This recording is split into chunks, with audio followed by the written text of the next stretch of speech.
Hey gang, it's Kenny, your pool school guy, and this is my green pool.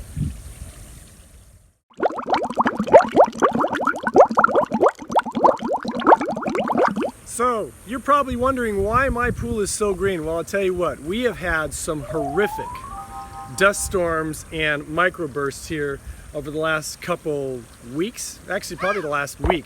They've been pretty brutal, and they've really taken their toll on my pool. So I kind of left my pool like this to give you an idea of what to do when something like this happens. Remember in my video about algae and algicides and why you don't need them?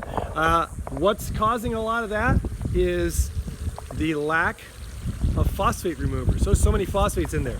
So it's a little breezy right now.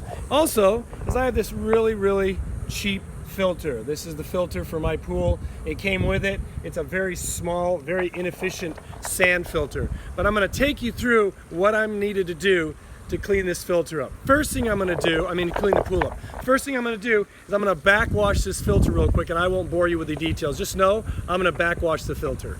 Right now my filter is backwashing, and one of the things I also did was I tested the pool chemistry to make sure that my chlorine, my pH and alkalinity were all in the ideal ranges. What I also did was I added a little bit extra chlorine to bring my chlorine levels up. So again, I'm backwashing my filter, and then I'm going to add, you guessed it, my phosphate remover. I also want you to look at the bottom of the pool. If you notice, you can see a lot of that green, okay? That again is algae, and again what's causing it is all the phosphates in there, and they're just feeding the algae spores. So I'm going to grab my handy dandy trusty phosphate remover, my favorite, and I'm going to show it to you just now. So this is my favorite phosphate remover. This is the 1 gallon jug. It is made by Orenda, you can see that, and it's PR 10,000, removes phosphates on contact, and I'll tell you, this stuff is great.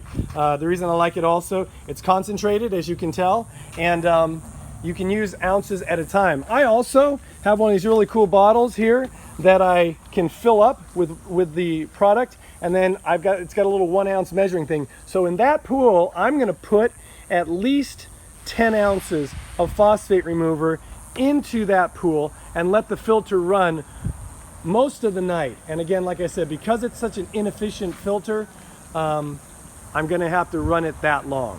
So I've added my phosphate remover to my pool, and you can see it's getting cloudy. And that's the phosphate remover working.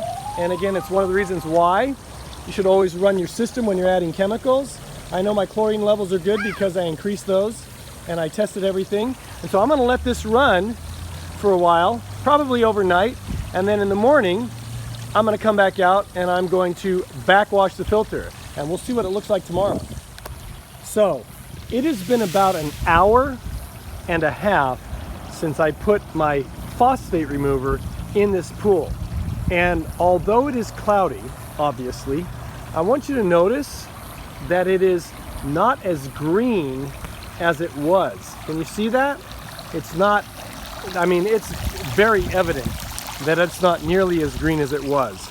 And so the cloudiness is the phosphate remover doing its thing, and I don't know enough about chemistry to know what's going on, but it's definitely doing something. And then, like I said, in maybe several hours, I'm gonna leave it overnight just because I don't want to sit here and have to watch it. I will then backwash it, and we'll see what it looks like tomorrow. Okay, we're back. It's been actually 2 days since I added the phosphate remover to my pool. Remember I said my filter is fairly inefficient, and I've had to put in a little more, give the pool a little more time to clear up. But if you notice, if you look at the pool, it looks pretty good. There's a little bit of debris on the bottom which I can vacuum out, but for the most part, the pool is crystal clear again. And the only real thing I did was add the phosphate remover. I let the filter run straight, and then I also had to backwash. And again, looking at my little teeny filter, I had to backwash it several times, and that kind of cleared up the filter and made sure it was being able to be efficient. Chlorine levels are back to normal, so the pool looks good, and hopefully we won't have any major dust storms in the next couple weeks. Fingers crossed. So there you have it, folks. That is how I use phosphate remover and my basic principles to clear up my green pool during or after in the aftermath of all the massive dust storms we had out here in Arizona over the last couple weeks. Hope that helps. Hope that gives you guidance. Remember, a couple things to remember. I added my phosphate remover, added enough to really take care of the situation. I let the filter run 24 hours a day so that the filter could do its job, and because I had a sand filter, I was backwashing it quite often, probably about 4 times in those past 2 days to get it all, to give it the cleared out and everything. Again, if you have a DE filter or you have a better efficient sand filter, you might not have to do it quite as much, but hopefully those things help. And thank you for watching. I encourage you to put a comment down at the bottom if you have any questions, or you can email them to me. Once again, here it comes, kennypoolschool@gmail.com. Again, kennypoolschool@gmail.com. Hope you guys are enjoying your summer. We're almost at the end of it.